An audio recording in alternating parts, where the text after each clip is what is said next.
My name is Paul Njabulo Vilagazi, my brother to the, the deceased, now long deceased ambassador to Uganda, Babumile Herbert Vilagazi, who was assassinated in Uganda in 2000 and 2005, whose so-called heart attack was induced actually by a Burundian Speaker of Parliament who then fled his country afterwards, and perhaps because he was embroiled with these and other things, and and this was done under supervision of a medical doctor, health minister, uh, Mary of saying, um, who was also a woman, and I found this more appalling, and also with the knowledge of President Yoweri Museveni, who tried to appease the family in many ways when we're in Uganda and donations and so on, and we were thinking that he's quite a human person with the humanitarian feelings, and he told us how much he loved our brother, and we were in fact appeased and felt that my brother had died a natural death until Seth Ntai, an advocate then, who was later defrocked, who called us from Uganda that my brother had seen him about a matter in the embassy a week before, and he had actually seen me also when I was staying in Pretoria that day when he saw Seth Ntai, and that we must conduct a second autopsy in South Africa. And this autopsy was indeed conducted. We diverted the cottage to Avob so that an autopsy can be done, because Uganda has said through its president that they have done the autopsy even a few days before we arrived and a few days after my brother's death, because it is the law of their country. And we didn't suspect foul play even then, but later on when Seth Ntai got a report from the those who were dealing with the matter, the autopsy, it revealed that my brother's body parts had been harvested. And I remember some Professor Blumenthal, whom I saw on the side, told me that the doctor, his colleague, had done the autopsy. And when I show him the results, he was shocked, and that even his colleague had covered it up. My Lord, I made an appointment with a doctor, and he refused to see me flatly.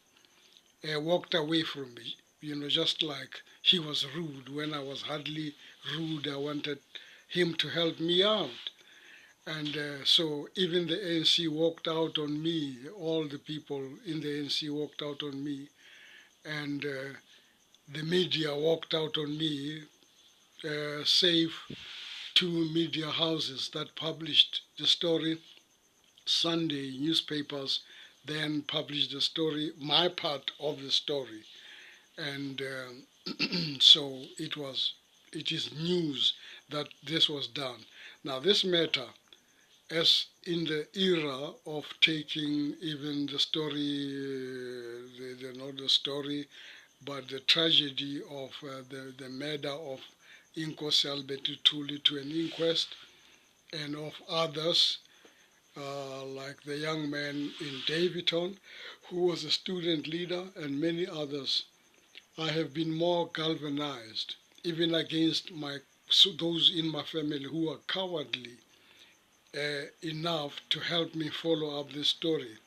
But there are those who are also genuinely concerned about me becoming a number two casualty as well. a dual casualty to my brother. And I don't remember having any fear of being killed if I get assassinated also, because it won't be a plain death. So be it.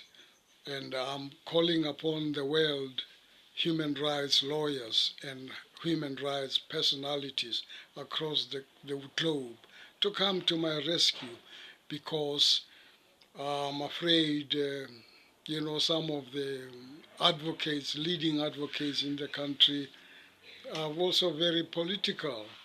And I'm not saying without exception, there might be those, but it has been a very tedious job for me to do in South Africa, and I'm asking the world over to come and help me and to expose these African leaders who are pretending that it is only people like Netanyahu who killed people ruthlessly. They kill their own people ruthlessly, even if it is one by one person too many who's an ambassador.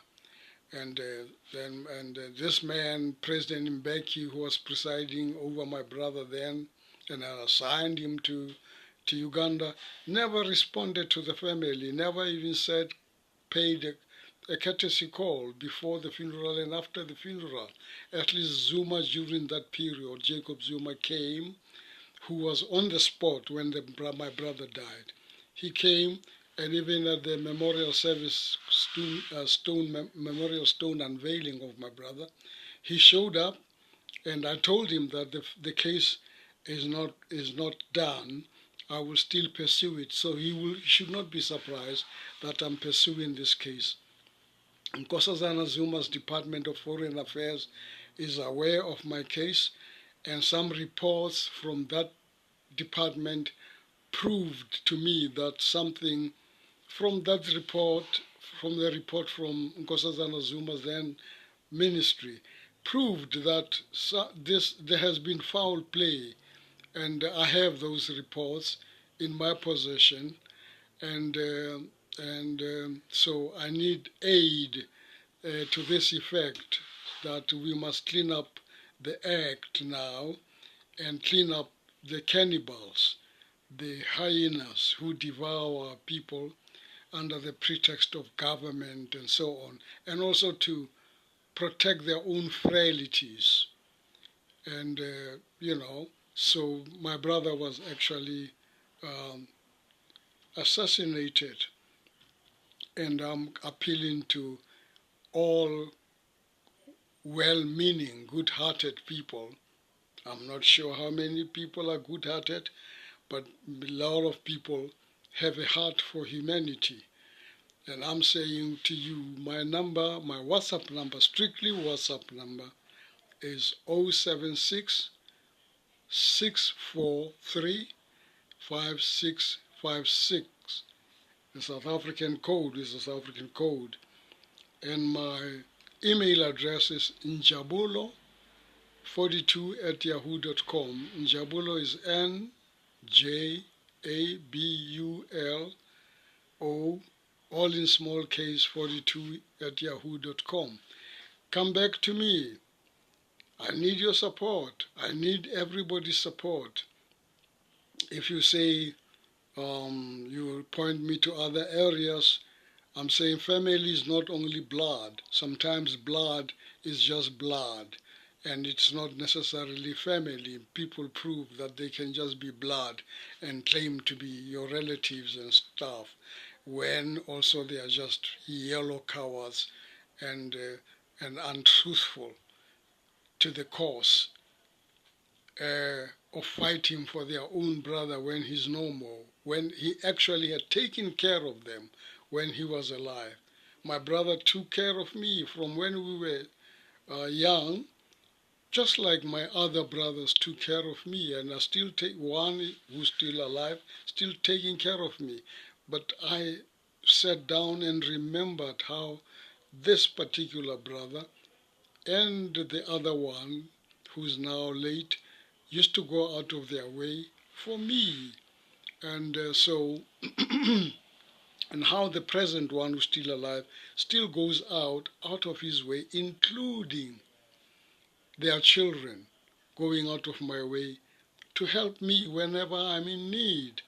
But now I'm in need on the Bavumila course, and well, as they say, I don't have this wonderful English expressions. I don't know how to close this. Um, I wish I had a mighty expression, but my heart is still as saddened as it was in 2006 and 7 when I began to uncover this. There was also the Human Rights Commission that said to me when I took the case to them, they said to me they are not dealing with the dead. My goodness.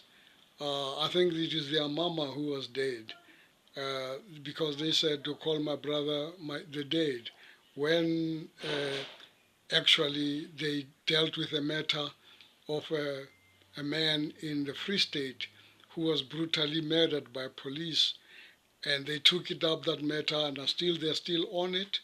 But my brothers, they called him a dead man just because he was killed by African presidents. Thabo Mbeki's hands are dripping with my brother's blood, more than anybody else. And Nkosazana Zuma must tell us more. Jacob Zuma must tell us more. Not just come calmly, pay homage, all that. I have seen all that drama. Time for that drama is out. I'm calling on, and you'll excuse my not so humble language, my not so humble articulation of this matter, because you cannot be humble when your brother has fallen this brutally and had his body parts harvested, even perhaps for sorcery and other things, because that's what they do. It's high time all this must be revealed. What did they do with my brother's body parts? Why were my brother's body parts so important? Incidentally, my brother was the first person ever in the world to survive an AK-47. Fired at him at close range, 45 cartridges found around him. And Chris Honey then was still alive. And he said, man, comrade, people are going to be very superstitious about you. So I think this could have been a prey delivered to the Uganda, which is known to be very superstitious. And maybe the case I'm talking about is supposed to be pre-judice. Well, I'll get legal advice to that case, to that order. But my brother's body parts was used for highly, deeply sinister motives. And I close.